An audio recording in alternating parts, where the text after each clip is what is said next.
હાલ એક ખૂબ જ દુઃખદ સમાચાર સામે આવી રહ્યા છે। વડોદરા જિલ્લાના સાવલીમાં દોડે દાહડે સરકારી દવાખાનામાં ઘૂસીને આશા વર્કર બહેન સાથે દુષ્કર્મનો પ્રયાસ આચરવામાં આવ્યો છે।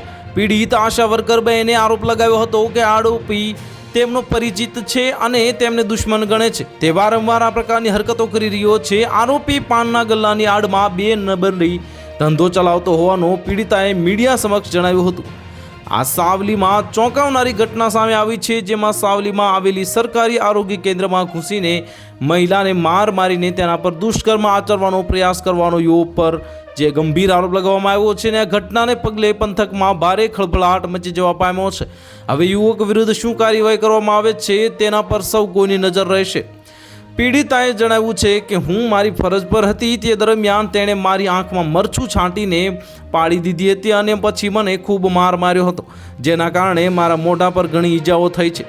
તેને કડકમાં કડક સજા થવી જોઈએ, નહીં તો મને સોંપી દો। જેવી મારી હાલત થઈ એવી જ મારે તેની હાલત કરવાની છે।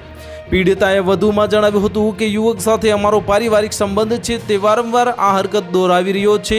તેનું નામ મિત જયેશ પટેલ છે અને તે પાનના ગલ્લાની આડમાં તે ખોટા ધંધા ચલાવી રહ્યો છે। તેનો 2 નંબરનો ધંધો છે અને હું તેને બુટલેગર તરીકે જ ઓળખું છું। તેની જોડે કોઈ પણ સંબંધ નથી। તે અમને દુશ્મન ગણે છે। તો હાલ માટે આટલું જ। મળીશું નવી અપડેટ સાથે। જો તમને અમારા વિડીયો પસંદ આવતા હોય તો વિડીયોને લાઇક કરી દેજો, ચેનલને સબસ્ક્રાઇબ કરી બાજુમાં આવેલા બેલ આઇકનને દબાવી દો, જેથી તમને આવા સમાચારની અપડેટ મળતી રહે।